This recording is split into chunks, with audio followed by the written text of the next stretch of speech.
All right, what up, YouTube subscriber? It's good to have you back. Today we're gonna be going over 5-4, a petty cash account. It says journalize the following transactions of the current year on page 13 of the General Journal. So the first thing we're gonna do is go to the General Journal and make sure we title it or label it 13 because we're using page 13. So if I was then ledgering or posting these accounts, it would be G13, not G1. That'll make sense later. The first one says, paid cash to establish a petty cash fund, $250, check 57. So one thing I know for sure is that if I pay cash, cash is a credit. So if I know that cash is a credit, I'm going to know that petty cash is the debit. Petty cash also is an asset, so it increases on the debit side, so it makes sense anyway. So July 3rd, we have petty cash as the thing being debited. My document number is C57, which is check 57.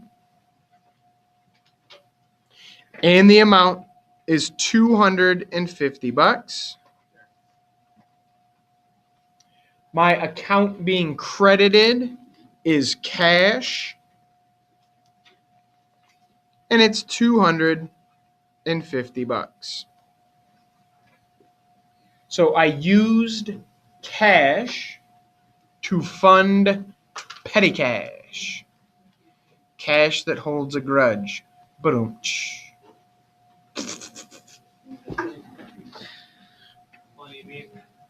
Okay, the next one. So this is now the end of the month. It's July 31st. A bunch of other stuff probably happened. Actually, in fact, based on our check numbers, when we started the check, started the petty cash, we used check 57. Now it's 28 days later. We're on check 97. So business transactions happen between July 3rd and 31st. But what we're doing on the 31st is replenishing petty cash. But we don't just use petty cash, the account. We journalize the things that we spent money on. So it says paid cash or replenished petty cash fund, $78.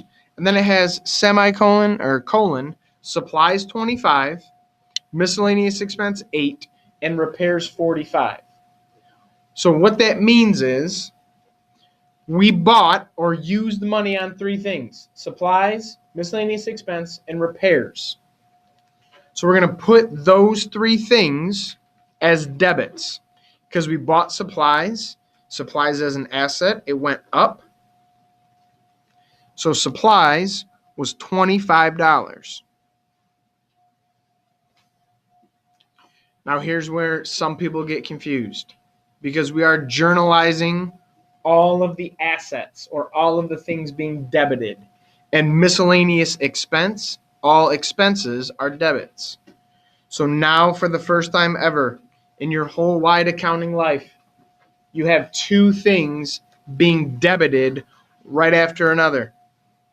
And it's miscellaneous expense and it's $8.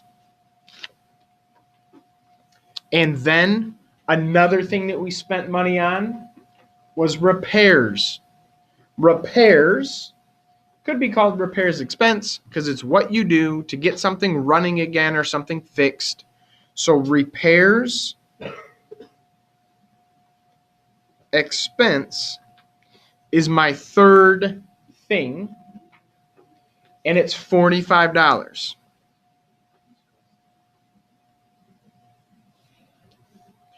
What am I doing to pay these three things? Well, I'm writing a check and I'm putting that total amount back into the petty cash account. So I'm using cash, and it is a $78 total. So if you remember back to chapter 1, where assets must equal liabilities plus owner equity, or if we talk about your debits and credits must be equal.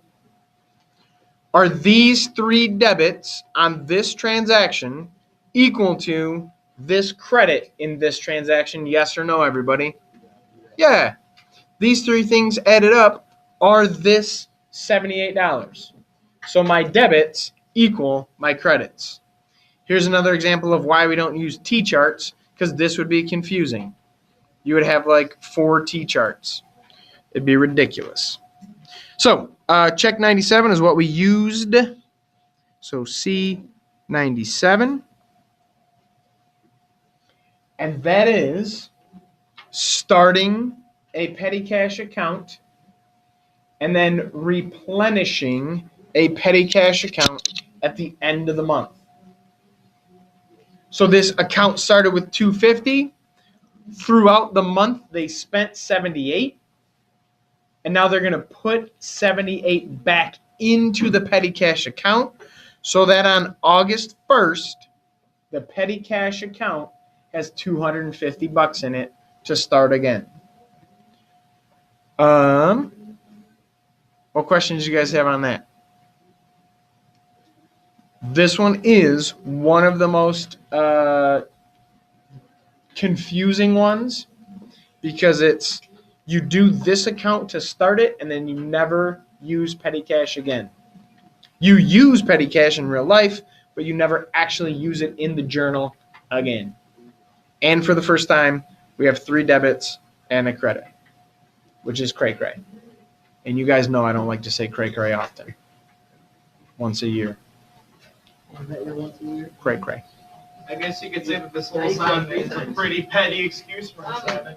For July 31st, how is that showing that they're replenishing the petty cash? Because it says, How are you showing that in the journal? you would journalize these 3 things. These 3 things get journalized, and then cash gets the credit in the journal. Or in the ledger, sorry. So this is your journal transaction showing that petty cash is being replenished. Because you would take this $78, like this literal $78, and put it into the petty cash box. But isn't that, you don't have to show that? No. It's implied because of the transaction. I understand what you're saying though. Yeah, that's Because like nowhere does it say petty cash in this single journal transaction. But this is the only time you'll ever have multiple debits with a credit. So if you have multiple debits with a credit, you can assume it's petty cash. All right. Peace out, YouTube.